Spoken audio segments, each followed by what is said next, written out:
Entonces lo que nos estás dando a entender es que es difícil saltarse el primero. Así, o sea, Prácticamente. Yo te diría prácticamente imposible. Normalmente cuando platicamos también, les doy varios ejemplos, ¿no? Nada más te voy a dar uno. Hasta ahorita, una operación, viajes a la luna en plan turístico. Está bueno. No hay cotizaciones. No hay cotizaciones.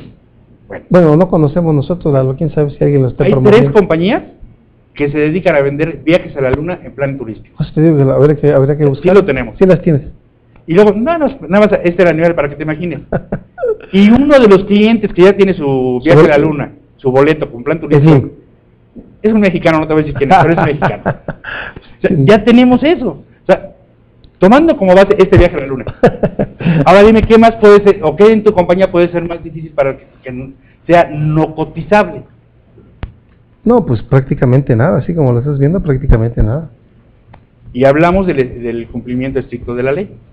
Y la ley me dice, empiezas con el 1, precios comparables. Ahora, tú, por ejemplo, como fiscalista, explícame a mi autoridad que no te aplicó el método 1, que ni le vendiste lo mismo a una parte relacionada y a una parte independiente, ni tu producto es cotizable. No, por eso te digo, prácticamente nos encasillaríamos al 1. Al 1, exactamente. Yo por eso defiendo que y en algunas ocasiones, bueno, suponte los aislados que sí hay. ¿Cuál es el 2? El 2, estaríamos hablando del precio de reventa, que prácticamente, yo aquí también les digo, yo desde mi abuelito ya se dedicaba a precio de transferencia. ¿Por qué? Porque llegaba con su bulto de naranjas al tianguis, lo ponía en el suelo, y tú los has visto a estas personas. No agarra y se pone a vender inmediatamente, sino lo primero que hace es que se va a dar una vuelta, a ver cómo está el precio a ver cómo están los precios de mercado. Compara sus naranjas con los demás puestos y con eso establece su precio. Entonces el precio de reventa sería eso, y lo que estamos midiendo es que ese porcentaje de utilidad sea igual para todos los productos, ¿no? Claro. Tu 30% para todo y así lo vendí. Okay. Ahí estaríamos en el precio de reventa. Que también, pues ese cómo dices que no hay. Pero, ¿y luego cómo pasas al otro? No, y déjate el precio de reventa. ¿Qué tienes que hacer para comprobar el precio de compra? Pues también a mercado. A valor de mercado, entonces te remite, te tienes que ir otra vez al primero. Sí, efectivamente. Entonces, práctica, te siguen amarrando en el primero. De ahí no pasas. Y no pasas. Te vas, por ejemplo, al tercero, que sería el costo adicionado. Vamos a pensar en las mismas naranjas, simplemente ahora las puse en bolsitas de 10, ya le agregué un proceso.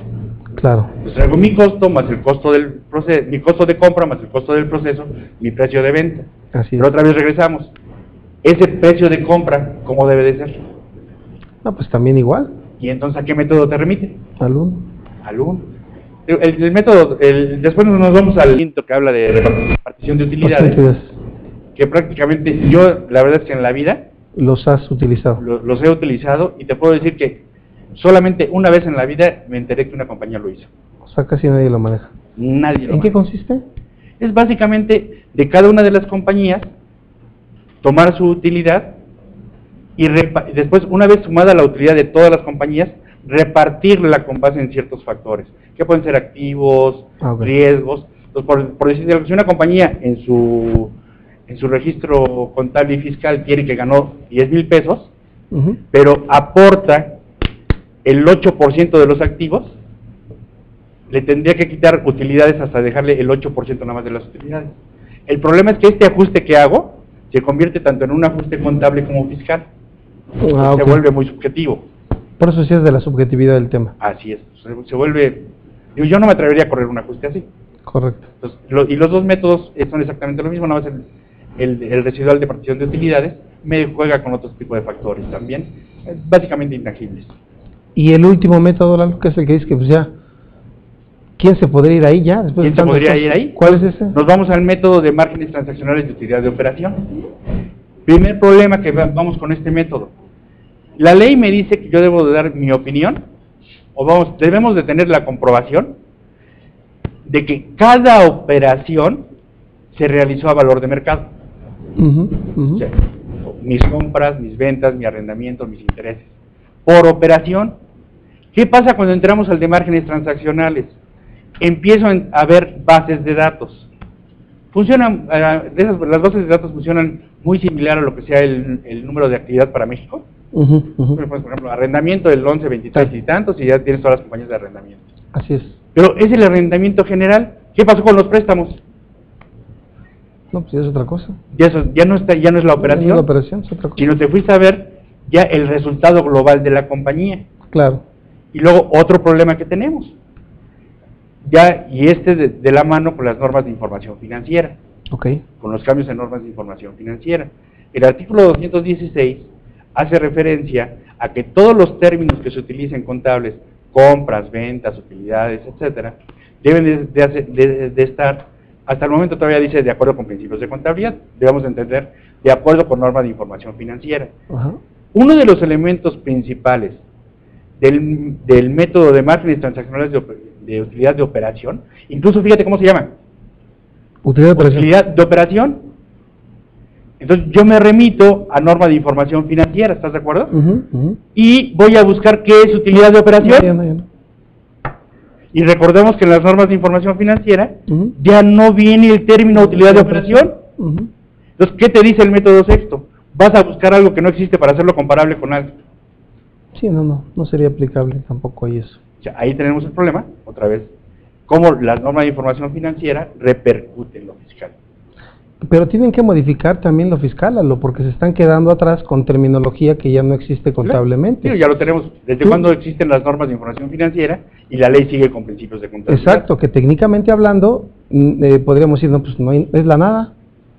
Oye, no se refiere a... No, pues tampoco podemos suplir la ley. Digo, nosotros de buena fe entendemos. Exacto. De buena fe entendemos. Pero técnicamente podemos decir no.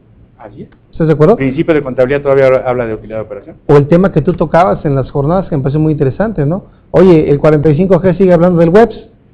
Así es. Y ya contablemente, pues ya adiós el WEBS, ¿no? ¿Sí? Entramos a aquella partecita que te comentaba, ¿no? Sí.